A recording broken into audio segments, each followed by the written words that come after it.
నేను ఇంతకు ముందు చెప్పాను, మళ్ళీ రిపీటెడ్గా చెప్తున్నాను. కొంచెం బుర్ర పెట్టి ఆలోచించండి. జాతకంలో ప్రతి దానికి ఒక రెమెడీ ఉంటుంది. నిష్ణాతులైన సిద్ధాంతుల దగ్గర మేము ఈ జాతకాలని చూపించుకొని పరిశీలించుకొని రెమెడీస్ చేసుకోండి.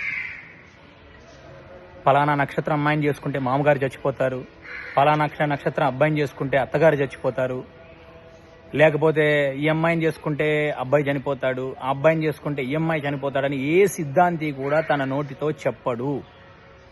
బాగా ఆలోచించుకోండి. ఏ సిద్ధాంతి కూడా తన నోటితో చెప్పరు. అది వాళ్ళ వృత్తి ధర్మం కూడా కాదు. దాంట్లో ఉన్న రెమెడీస్ చెప్తారు. ఒక సమస్య ఉన్నా కూడా, జాతకంలో ఎంతటి సమస్య ఉన్నా కూడా వాటికి పరిష్కారం చెప్తారు. పరిపూర్ణ ఆయుష్మంతులు అని చెప్పి ఆశీర్వదిస్తారు ప్రతి సిద్ధాంతి. ఎందుకంటే వారి యొక్క వాక్శుద్ధి, వారి యొక్క అనుష్ఠాన బలం వలన అక్కడ ఉన్న ప్రభావం తగ్గచ్చు. జాతకంలో ఒకవేళ రియల్గా ఉన్నా కూడా, ఏదైనా దోషాలు ఉన్నా కూడా వాటి ప్రభావం తగ్గచ్చు. వారి యొక్క వాక్శుద్ధి, వారి యొక్క అనుష్ఠాన బలము, వారి యొక్క బ్లెస్సింగ్స్ వలన. అందుగురించి ఏ సిద్ధాంతి కూడా ఫలానా అమ్మాయిని చేసుకుంటే చచ్చిపోతాడు, ఫలానా అమ్మాయిని చేసుకుంటే అబ్బాయిని చేసుకుంటే అమ్మాయి చనిపోతుంది, అత్తగారు మామగారు చనిపోతారు, ఇట్లా నోటితో చెప్పరు. ఈ మధ్యకాలంలో నేను బాగా వింటున్నా. వివాహ పొంతన విషయంలోనే ఎక్కువ శాతం వింటున్నా. దానివల్ల ఎన్నో అద్భుతమైన మంచి మ్యాచెస్ని వదులుకుంటున్నారు. అటు అమ్మాయి వాళ్ళ వచ్చు, ఇటు అబ్బాయి వాళ్ళ వచ్చు.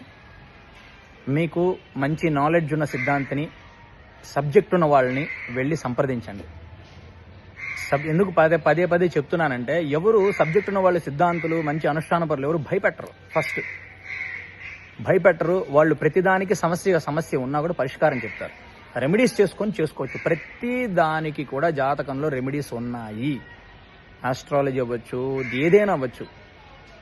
ఆస్ట్రాలజీలో ప్రతి దానికి రెమెడీస్ ఉన్నాయి. ఫలానా నక్షత్రం అమ్మాయిని చేసుకుంటే అత్తగారు చనిపోతారు, మామగారు చనిపోతారా, లేదంటే అబ్బాయిని చేసుకుంటే మామగారు అత్తగారు చనిపోతారు, ఇద్దరు ఎవరో అబ్బాయిలు అమ్మాయిలు ఎవరో మిగిలి ఉంటారు. ఇట్లా ఏ సిద్ధాంతి కూడా చెప్పడు.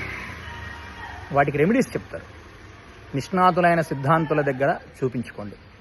మిడిమిడి జ్ఞానం ఉన్న వాళ్ళ దగ్గర ఎవరు పడితే వాళ్ళు, సోషల్ మీడియాలో ఎవరిని పడితే వాళ్ళని గుడ్డిగా నమ్మేసేసి చూపించేసుకొని, ఇదిగో మీ బ్రాహ్మలు ఇలా అన్నారని చెప్పి మరలా బ్లేమ్ చేయకండి. అలా అనడం